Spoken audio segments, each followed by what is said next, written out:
huge table, stone table, on which there are 9 planets.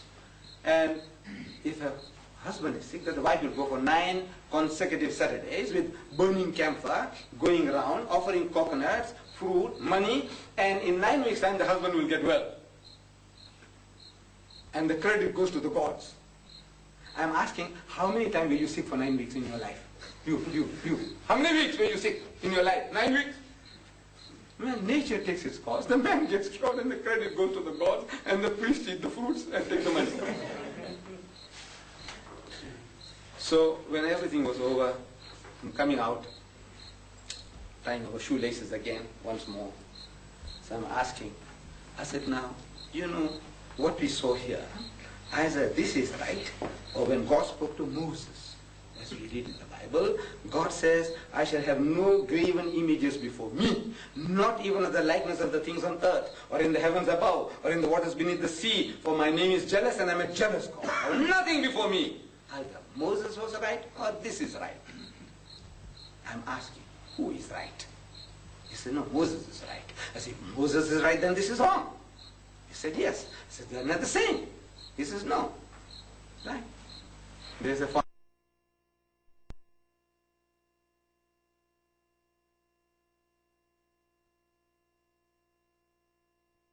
what do you say?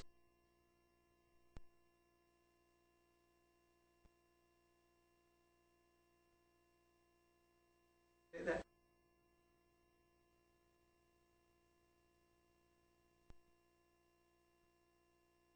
One picture is worth 10,000 words. Instead of explaining like this, like that, come.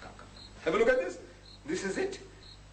And the other picture, mental picture you have. Now, between the two, you see any difference? Both can be right? He says no. So if this is right, wrong, and that is right, and that is right, this is wrong. Yes. They're not the same. He says no. Now, this is how, you know, you can explain. There are so many things. And as I said, you know, clinically taking up idea by idea, this reincarnation business. How did that come about?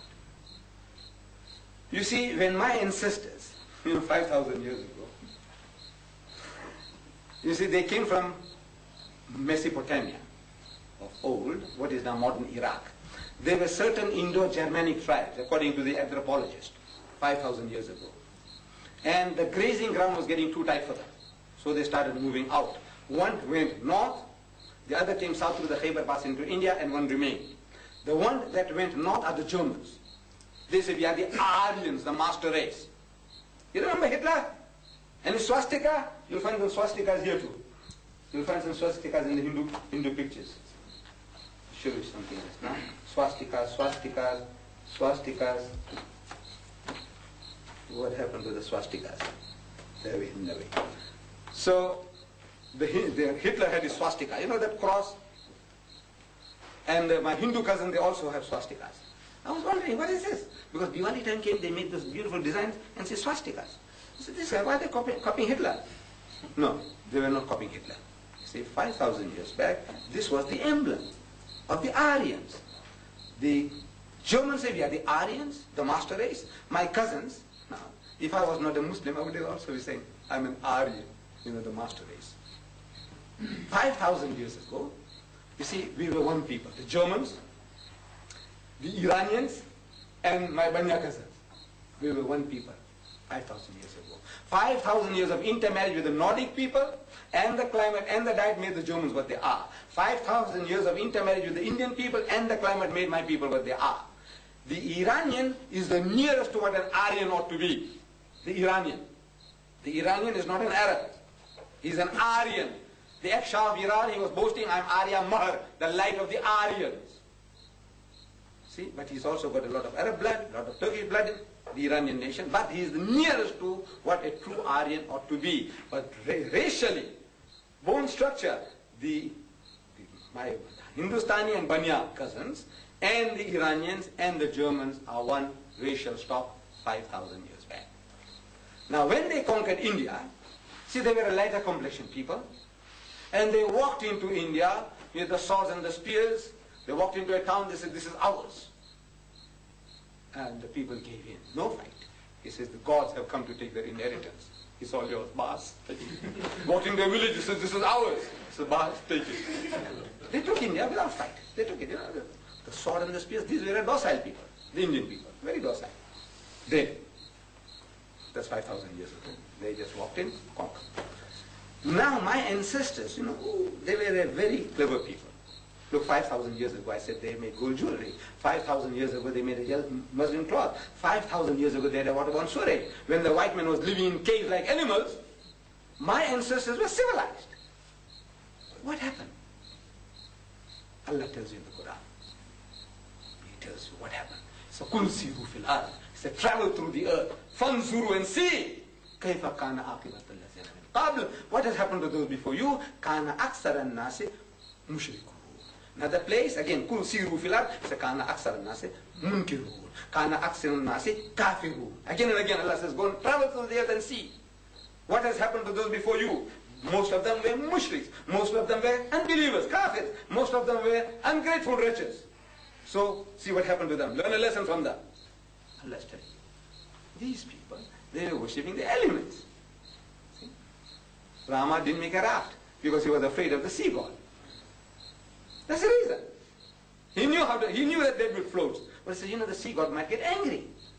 So, he says, no, slowly we'll put, you know, rocks into the water. You know, the sea god can still slip away. And then took them 12 years and they crossed. See, India is such a civilized nation. They couldn't cross to Mombasa. You know that? They didn't cross to Mombasa. But the Arabs came, and the Portuguese came, and the French came, and the British came and conquered our land. Right? They were not afraid of the sea god. My cousins, they were afraid of the sea. Look, they were mushriks, worshipping the elements. This is the reason. But highly intelligent people. So they said, look man, India is a land of teeming millions, even then, compared to themselves. They were perhaps 10,000 men, women and children. But because they were fighting people, they conquered the land. Now what to do? They had the sense to know what Jesus Christ only said 2,000 years ago. He told his people in the Garden of Gethsemane that he who lives by the sword shall die by the sword. Means if force of arm is the thing that justifies your existence, by force of arm somebody is going to do away with you. This is not a means for justifying power or anything. See, my Hindu ancestors, they knew this 5,000 years ago. So they said, you know, we must weave an intellectual bondage around these people, the Indians. Physical bondage, because it is visible. Once you realize what it is, you can easily break it. Like in Mozambique. 500 years the Portuguese ruled Mozambique. When the African came to realize, the Mozambican, so what makes this guy to rule us? He's not stronger than us. He's not more than us. They say, it's his technology. It's his gun. So, well, we must also get the gun. They say, no, they won't let us have it. So China say, we will let you have it. Russia say, we will let you have it. They had their own reasons. So what the Portuguese had for 500 years, they lost in 10 years.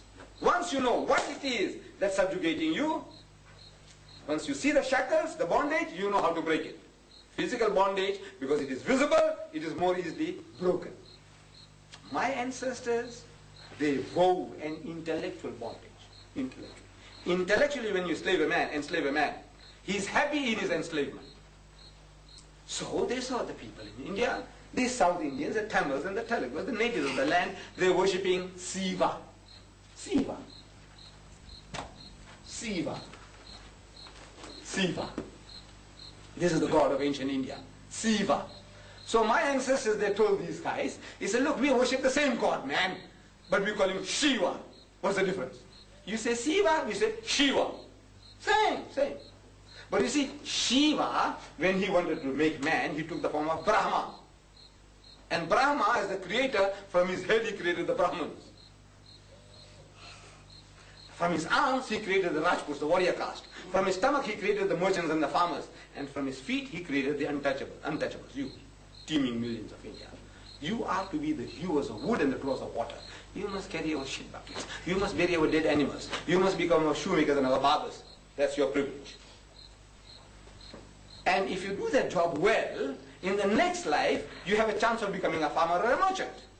And if you're a good farmer and a good merchant, in the next life you become a Rajput, the warrior caste. And if you become a good Rajput, in the next life you become a Brahman. Once you are a Brahman, you don't have to be reborn. See, from there you merge with God. You get nirvana. You become one with God and you rule the universe.